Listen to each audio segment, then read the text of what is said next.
and welcome to Laugh Your Way to a Better Marriage. I'm so glad you're here. This is the marriage seminar for people who hate marriage seminars. Hoo-ah! All right? I get a kick out of watching the couples when they first come in on Friday nights. You know, the girls are all lit up, you know, just, ooh, I got him here, I got him here, I got him here, you know. And the guy's going, oh man, I can't believe, you know, I got here.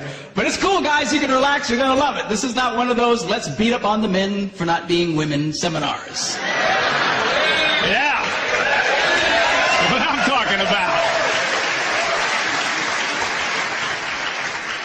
What is it with that anyway?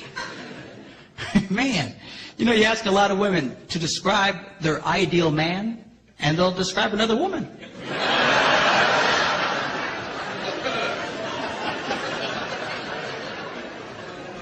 What's up with that? You know? So we're not going to do that. We are going to just go with this thing in a normal, healthy way. We're men. Men are men. We're not sick. We're not perverted. We're not twisted. You know, we're not broken. We're men. All right? And God, yeah, hoo-ah. And God made us the way we are for a reason. And I'm going to show you girls what that reason is. Okay? And I'm going to try and explain to you the world of men a little bit through this thing. We'll also discuss the women's side of things as well. But I really want you to understand this men thing. Women are much more complicated than men. Men are... Now, I want to start with men's brains. All right? Now, men's brains are very unique. Men's brains are made up of little boxes. And we have a box for everything. We've got a box for the car. We got a box for the money. We got a box for the job. We got a box for you. We got a box for the kids. We got a box for your mother somewhere in the basement. We got boxes everywhere. And the rule is the boxes don't touch.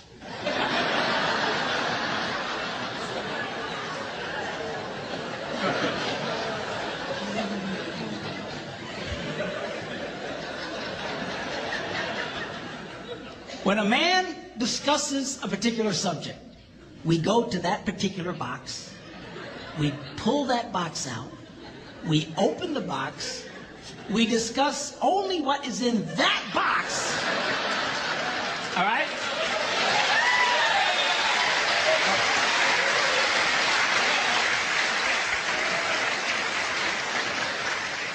And then we close the box and put it away, being very, very careful not to touch any other boxes.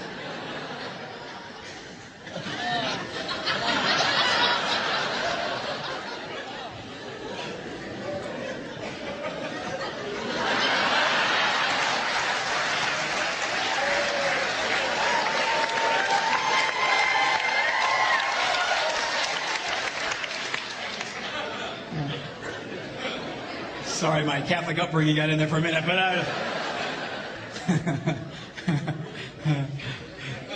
I'm not a Catholic, but I went to Catholic school when I was little. I had a nun who taught on hell like she was born and raised there. I mean, I'll never forget it, but it did me good, actually. It was a good thing. Now, women's brains are very, very different from men's brains. Women's brains are made up of a big ball of wire. And everything is connected to everything. The money's connected to the car is connected to your job, and your kids are connected to your mother, and everything's connected to everything. It's just like...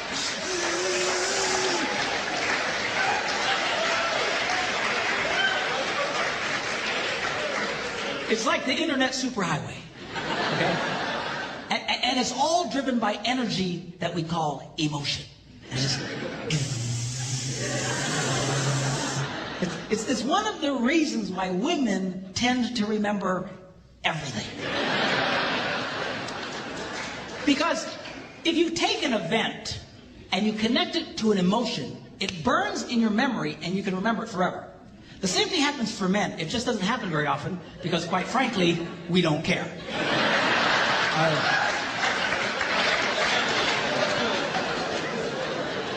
Women tend to care about everything. And she just loves it.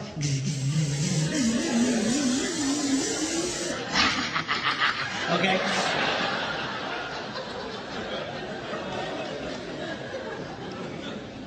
Now, men, we have a box in our brain that most women are not aware of. This particular box has nothing in it.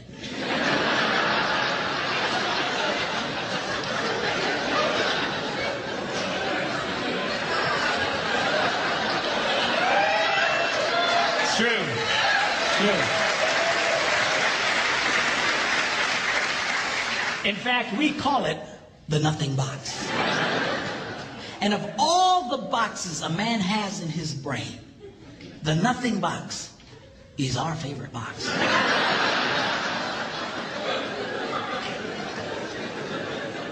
If a man has a chance, he'll go to his nothing box every time. That's why a man can do something seemingly completely brain dead for hours on end. You know, like fishing.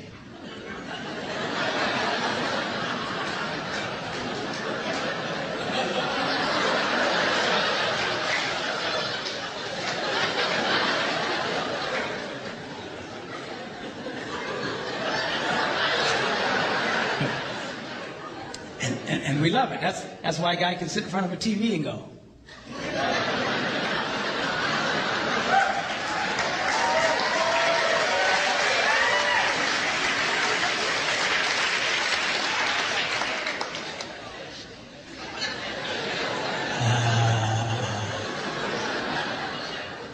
It glows. Of course, this drives our wives nuts because they'll come up and say, "Stop that! You can't possibly be watching anything!"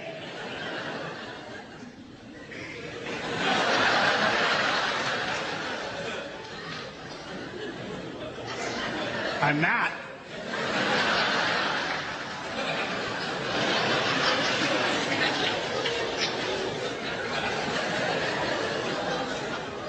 Go away.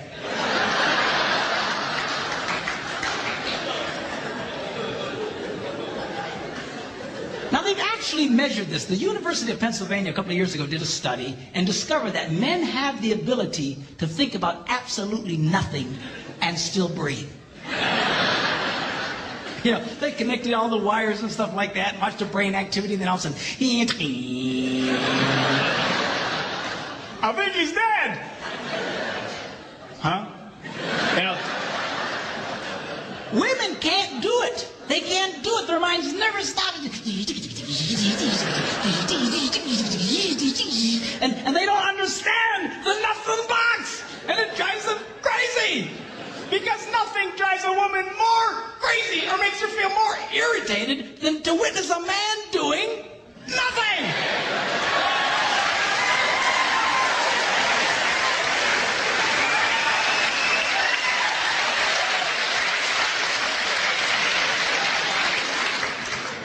Now, one of the biggest revelations I get out of women is this whole nothing box issue. They just, everything's starting to make sense.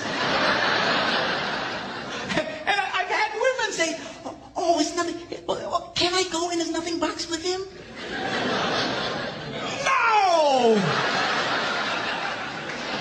Why not? Because then it's something. Besides, you'll walk in there and go, You know, this place could really use some pictures. Nice little table over here, some flowers. Is it? No! Nothing! Get out! We don't want nothing.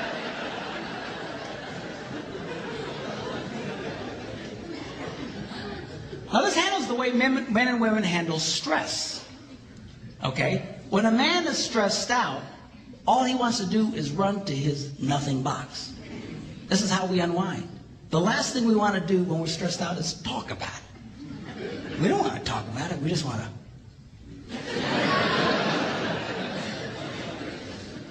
Of course, this drives her nuts, you know. A woman will see a man in that vegetative state, and she'll come up and go,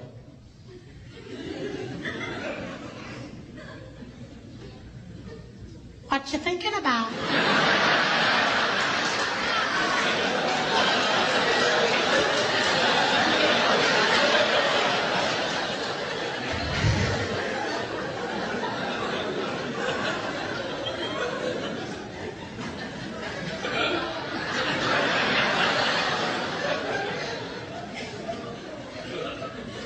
Nothing. We got anything about something? No, I was thinking about nothing. In fact, I was on a roll till you showed up. Go away, all right? Because that's how he handles stress. He just... Now, when a woman is stressed out, she has to talk about it. If she doesn't talk about it, her brain will literally explode. So she'll start just... I don't know, my husband do this, not going to happen. You know, I never thought about this. My brother will be here to me, and I know men who run from their wives when they do this. They do. I say, well, why do you run from her? He says, because I don't know what to tell her. I said, dear God, man, who told you to tell her anything? She wants you to tell her anything. See, a lot of guys, they feel obligated when you start explaining all your stress, they feel obligated to fix you. Right? Because that's what a man does. A man only tells his troubles to another man in hopes that that man will help fix it. Okay? But she's not a man. And you try and fix her, she's gonna kill you. Alright? She doesn't want your advice. She doesn't want your help. She wants you to shut up and listen. And a couple of ladies. That's right, you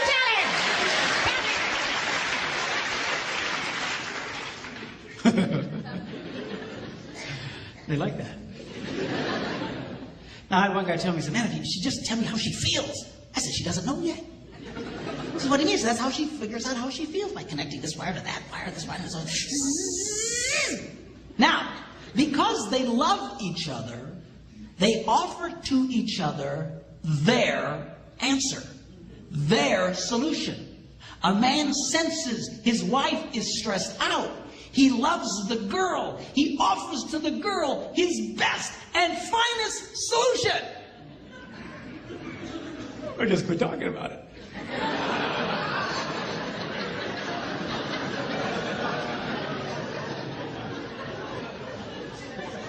Just quit thinking about it.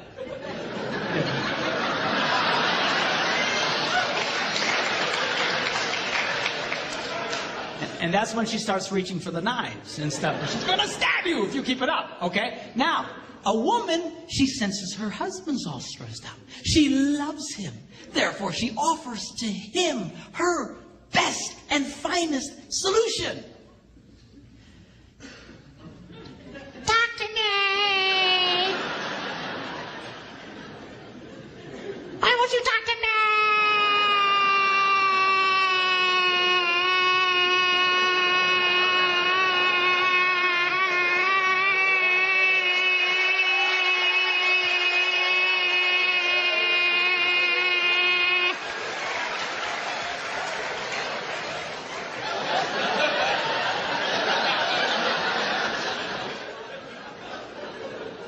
Go away. He doesn't want to talk to you. Leave him alone.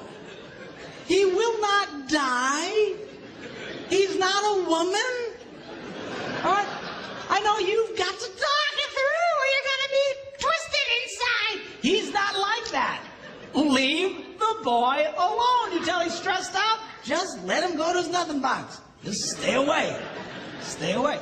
Okay? And it's hard for us to understand that because we think so differently from each other. Now, not only does this affect the way that we respond in stress and stuff, the way our brains are wired also affects the way that we use words. Okay? Men tend to use less words than women. That's because the women have all the wires they're trying to connect, and they've got to explain each and every connection. Now, they say that if a man needs to speak 10,000 words in a day, a woman needs to speak 20,000. My wife says, that's because we got to repeat everything we say.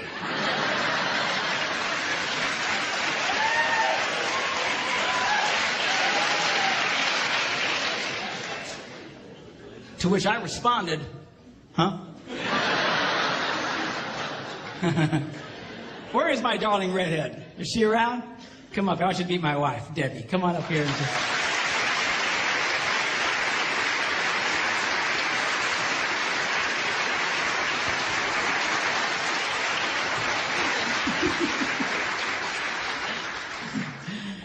People say, well, doesn't she talk too? Nope. Not to you anyway. She talks to me, but she won't talk to you because she doesn't want to talk to you. That's all. Where's my tablet here? I want to show you something about the whole words thing. They actually measured this. They went in and studied children and babies and found out they actually went and took cameras and put them in nurseries and analyzed the pictures later. And they noticed the pictures of the little girls. Right from the get-go, their mouths are just going. It's true. It's true. And then they analyzed the pictures of little boys, and they're just... They're still thinking, what was that? I want to go back. I don't get it. Okay? Then they went and they recorded conversations of little boys and girls on playgrounds. And they went back and analyzed them. And they discovered that little girls loved to talk. They were very articulate, loved to use full sentences, just loved to talk. And if they didn't have anybody to talk to, they were perfectly content to talk to nobody. And they were just complete sentences. Then they analyzed the conversations of the little boys. And only about 55% of it was intelligible. Because that's what they were saying. Yes. That's conversation to a man, okay? Now, not only do we use different amounts of words, words can mean different things to men and women. For example,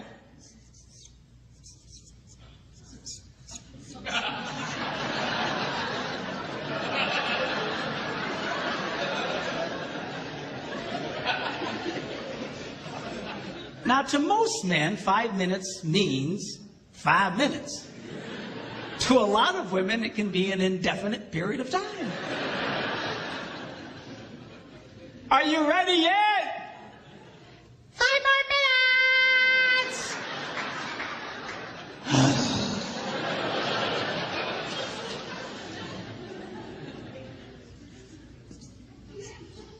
As we discussed, men understand nothing. Women don't understand the significance of nothing. If a woman says nothing, look out, it's something.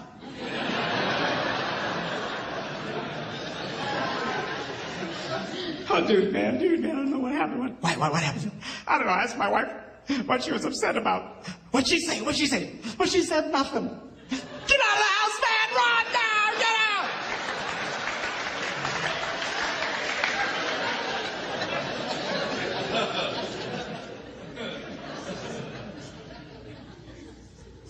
Now, this is not a word, it's a vocalization. It's a sigh. Now, when a man sighs, it means everything is good with life. When a woman sighs, it means you are an idiot.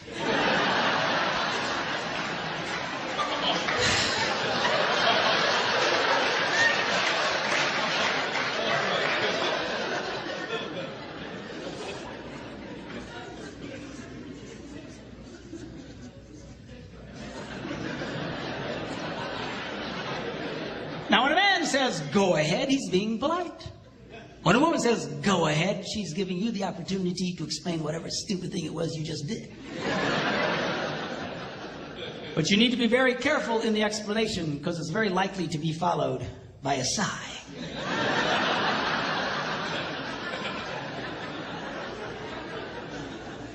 Which will lead to an argument over nothing.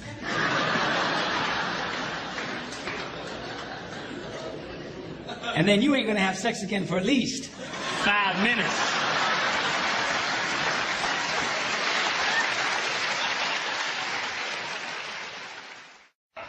Men's brains, women's brains. Women's brains think, give. They just love to give. They're happiest when they're giving. You get a bunch of women together and they're all giving to each other. Oh, I love your hair, I love your shoes, I love your outfit. They just love it.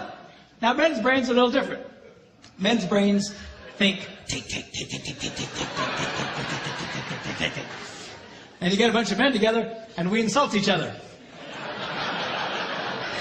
We do. You're fat. You're ugly. You smell. Thanks, man. You know, I mean, that's... So if women love to give and men love to take, which way do you suppose the give and take goes in most relationships? That way. Women think the answer is to give more. If they give more, it will inspire him to give back. Ain't gonna happen. All right? You've got to learn, girls, that if you're going to be truly happy, you're going to have to learn how to take in your relationship. And women are fundamentally very uncomfortable in taking in their relationships. They just love to give. But you'll give yourselves to death. A lot of you just burn yourselves out. It's not unusual to have a woman and her husband come into my office and, you know, she's been married, they've been married for 25 years, and she says, I've given it that bad. I have nothing left to give. You ever hear a woman say that?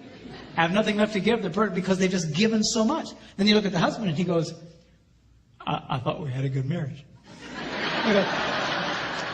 Because it's been great for him. She's given, he's taken, this rocks. All right? So now, girls, I'm going to show you how you can take advantage and change that flow in your relationships. I'm going to show you how you can get a man to do what you want him to do. All right? Now, when I first say that, all the girls go, yes. And all the boys go, you sold me out, man. You sold... But be cool, because the guys like this part. It's the women who hate it. I get more static from women over what I'm about to tell you, because fundamentally they hate taking in relationships.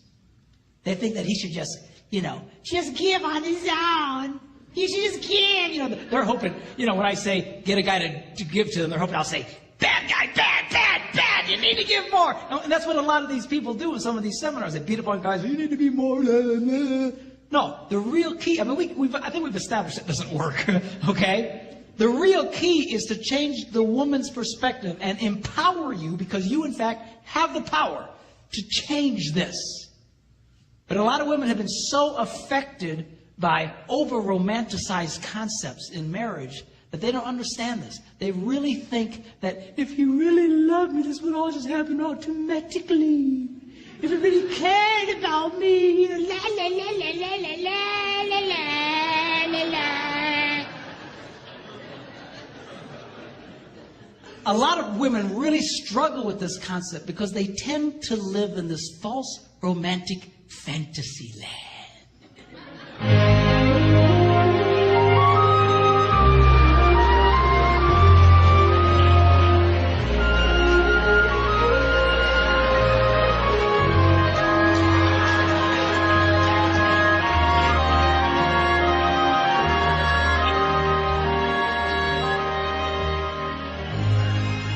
Somewhere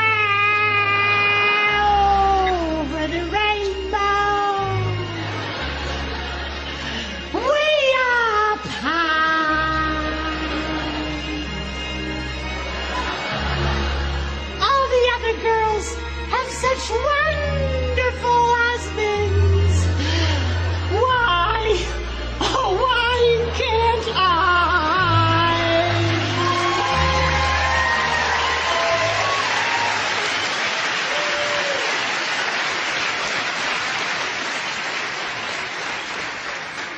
Girls, you can either sit around with your hearts broken all the time, or you can do something about it. And I'm going to show you what you can do. 4 simple steps, how you can change this dynamic of give and take in your relationships. Okay, y'all ready? Here we go. Number 1, how to get a man to do what you want him to do. Number 1, you need to ask him more than once.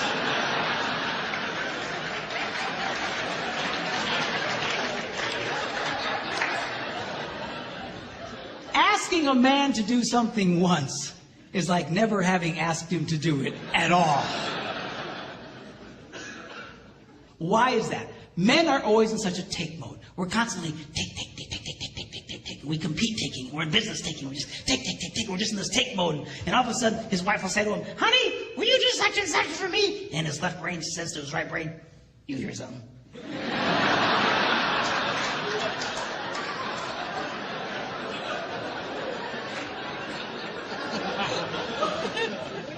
right brain goes, nope.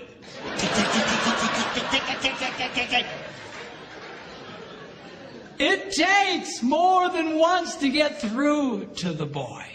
Now, a lot of women, they think that, that their husband, they're holding out on them. That we are sitting there intentionally not doing what he asked us to do. Just because we're full of hate. But I promise you, when you asked it, it went in one ear, spun around his nothing box, and shot out the other one. And he doesn't remember jack about what you said. Now, when I was first studying this, I thought, this can't possibly be true. This has got to be inaccurate, because I'm married to a woman who has no problem asking me more than once. She said, honey, will you do such and such for me? I go, no. Come on, sweetheart, do this for me. No. She says, come on. She's got the thing, she pats my cheeks. You're such a good husband. Do this thing for me. Okay, then I do it. So when I was first reading this, they were saying women only like to ask one time. I thought that can't possibly be true. And I remember I was in a church in Green Bay, Wisconsin at the time. I was one of several pastors at a large church there. And I before service started, I thought, I'm going to ask some ladies, because this can't possibly be right. So I quickly came up to a lady. I said, let me ask you a question. She said, yeah. I said, do you have a hard time getting your husband to do stuff for you? She goes, Pastor, you have no idea. She says, I asked that man to paint the ceiling. That was back in October. It's March. He doesn't do it. He walks in every day. She's just getting mad. Tell me about it. Okay? And I said, okay. I get it. But let me ask you a question. Because remember, I want to prove what I just been reading wrong. I said, let me ask you a question. How many times did you ask him to do it? And she stared at me like a dog at a new dish.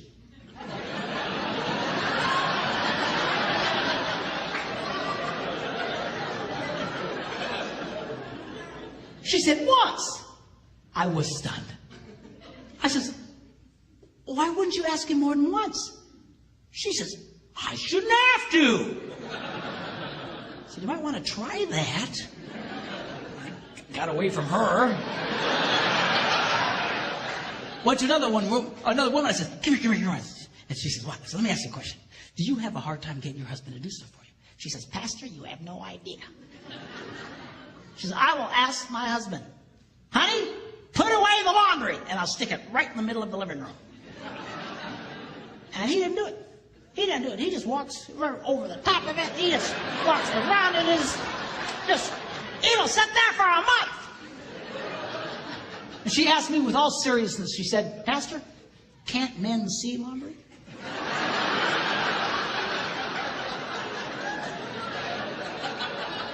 I said, yeah, we can see it. Just doesn't mean a whole lot to us. So she's just getting angry. Just tell me about it. So I said, okay, yeah, I get it. But let me ask you a question. How many times did you ask him to do it? And that same startled look. Once. I was amazed. I said, once? Why wouldn't you ask more than once? I shouldn't have to. Time was running out. Church was going to start. And I grabbed another lady real quick. I said, come here. She says, what? She says, do you have a hard time getting your husband to do stuff for you? She says, Pastor, you have no... Apparently I'm a complete idiot because I have no ideas. But, yeah, no idea. And she goes on to start living out the horrible transgressions of her idiot husband. And I asked the same question. Okay. But how many times did you ask him to do it? Once. I said, why?